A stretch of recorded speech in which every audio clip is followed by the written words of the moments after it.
Hello students, क्या हाल है आपके। उम्मीद करते हैं आप लोग खैरियत से होंगे। आज हम पढ़ने जा रहे हैं क्लास 9 की mathematics sorry physics chapter number 3 dynamics का एक टॉपिक है law of conservation of momentum. तो मोमेंटम तो हमने पहले एक वीडियो जो है आपको अपलोड किया है मोमेंटम और relation between momentum and force का। तो उस वीडियो से आप मोमेंटम के बारे में डेफिनेशन और फार्मूले वगैरह जान सकते हो आप लोग।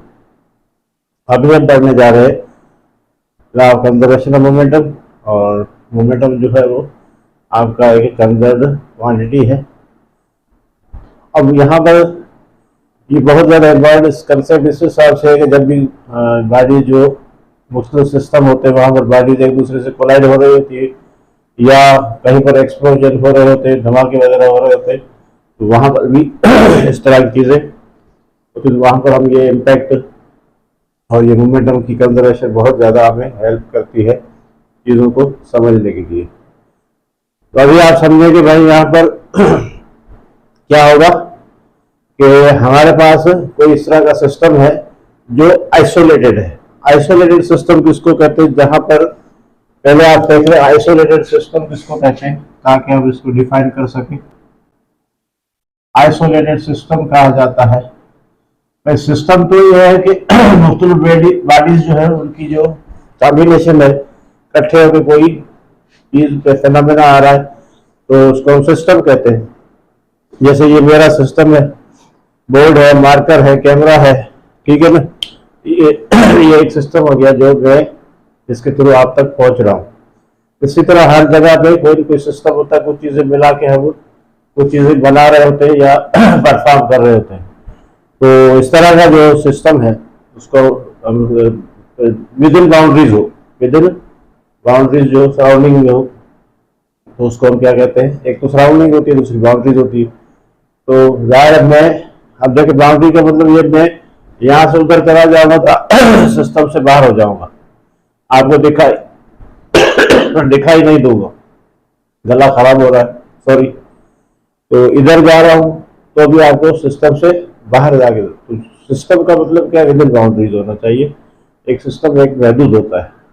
तो यहाँ पर आइसोलेटेड का मतलब है कि ऐसा सिस्टम जहां पर एक्सटर्नल फोर्स वगैरह एक्ट न करते हो। सिस्टम भाई सिंपल लैंग्वेज में कहें a system in which no external force acts। तो ऐसा सिस्टम है जिसपे कोई भी एक्सटर्नल फोर्स एक्ट ना करती हो, वो आइसोलेटेड सिस्टम है। तो आइसोलेटेड सिस्टम ऐसा बिल्कुल अलग थलग है, कोई भी एक्सटर्नल चीज वहां तक रसाई नहीं हासिल कर सकती, वो बिल्कुल एक हमने अलग करके रख दिया है, तो आइसोलेटेड हो गया। सही है ना।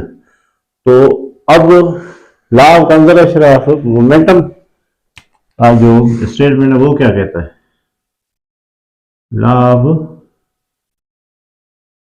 Conservation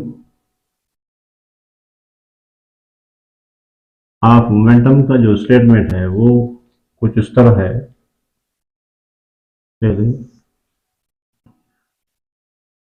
total momentum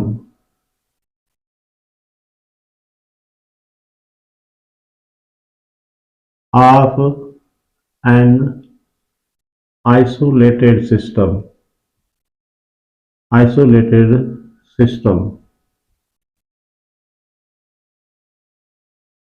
will always remains same। ये हमेशा क्या रहेगा, सेम रहेगा। यानी अब यहां पर सिस्टम के अंदर कोलिजन वगैरह होती है, तो अगर हम कहेंगे कोलिजन से पहले जो सिस्टम जो आपका मोमेंटम था और जो कोलिजन के बाद जो है वो आपका मोमेंटम होगा वो सेम रहेगा। आप देखें अभी 9th लेवल पे हो, तो इन चीजों को ऐसे समझें आसानी से कि कोई ऐसा सिस्टम है जहां पर मुख्तलिफ चीजें जो है वो कोलाइड हो रही है। क्या हो रही है?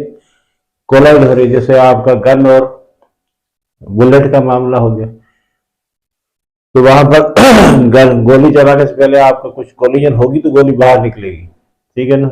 जैसे गुब्बारा है, उसमें से एक तरफ से हवा निकली है तो गुब्बारा दूसरी तरफ चला जाता है, अपोजिट। ऐसे आप करके देख ले। या जो आपके जेट जहाज वगैरह जो उड़ाने के लिए नीचे से उसको प्रेशर, वो ऊपर से लगता है प्रेशर, वो पीछे की तरफ धकेलता है तो वो गैसेस उसको आगे की तरफ धकेल देते हैं, यानी मूवमेंट कोलिजन नहीं होती, आप समझे। या ऐसे समझ लें कोई गैस वगैरह है किसी कंटेनर में बंद है, तो गैस के अंदर जो बाहर से तो वो महफूज हो गए, कोई उस पर फोर्स वगैरह नहीं लगेगी, मगर अंदर जो है वो मॉलिक्यूल्स दौड़ रहे होंगे, रैंडम मोशन में होंगे, तो एक दूसरे से टकराएंगे भी, सही, ठीक है ना। तो इस तरह का कोई सिस्टम हम मान लेते हैं, हम दो चीजें ऑब्जेक्ट ले लेते हैं और उनका मोमेंटम चेक करने की कोशिश करते हैं। तो सपोज करें हमारे पास ये दो मासेस है, इसका मास m1 है और इसका मास m2 है। इसकी वेलोसिटी u1 है और इसकी वेलोसिटी कितनी है? u2 है। और हम पहले से बता रहे हैं u1 is greater than u2। बात सीधी है। तो भाई अगर ये ग्रेटर है, हरकत में है, तो अगर ये आगे जा रहा है, ये पीछे जा रहा है, इसको जाके अप्रोच कर लेगा, पहुंच जाएगा और जाके इसको टक्कर मारेगा, यानी कोलाइड करेगा, क्योंकि ये तेज है, ये स्लो है, तो जाके इसने टक्कर मारनी है।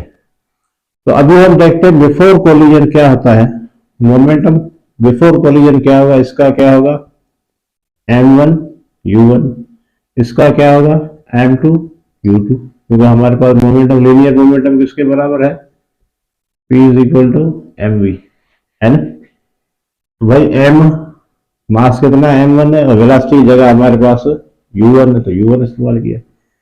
तो ये हो गया आपका बिफोर कोलिजन, अभी टकरा ही नहीं है। तो total momentum of the bodies before collision क्या होगा? m1 u1 m2। तो ये तो आपने ऐड कर लिया, ठीक है ना। दोनों का ऐड कर लेंगे भाई, टोटल मिल जाएगा अभी। अब क्या करते हैं भाई, आपस में कोलाइड कर जाएंगे। थोड़ी देर के बाद इसने कोलाइड कर दिया, ऐसे m1 टकरा गया m2 से, तो टकरा के फिर अलग हो जाएंगे। ये ऐसे टकराएगा, ये आगे चला जाएगा, ये थोड़ा हो सकता है पीछे हो जाए या स्लो हो जाए। तो अब इनकी वेलोसिटी चेंज हो जाएगी। m1 की वेलोसिटी चेंज होके v1 हो गई है और m2 की वेलोसिटी चेंज होके v2 हो गई।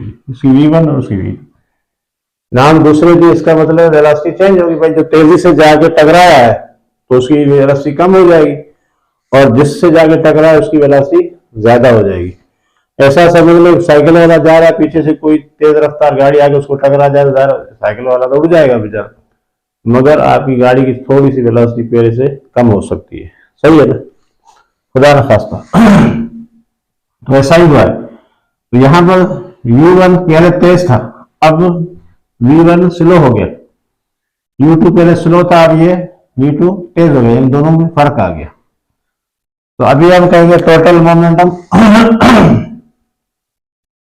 ये आ गया आपका। तो यहां पर हम लिख देते हैं total momentum after collision. Collision हो गई तो भाई सिस्टम थोड़ा हो गया। m1 तो चेंज नहीं होगा, मास का भी चेंज नहीं होगा, ये हो गया v1, m2 v2। अब दोनों का, ये इसका m1 v1 हो गया, इसका m2 v2 हो गया। तो इसका टोटल कर लिया, इधर ये आ गया, इधर ये आ गया। तो law of conservation of momentum क्या कहता है? वो कहता है ये सेम रहेगा। तो भाई टोटल मोमेंटम आफ्टर बिफोर क्या रहेगा, बराबर रहेगा। इधर भी आप बराबर कर दो। तो भाई बिफोर कोलिजन क्या था, m1 u1 plus m2 u2 is equal to m2 sorry m1 v1 और प्लस m2 v2। ये है आपका formula law of conservation of momentum का।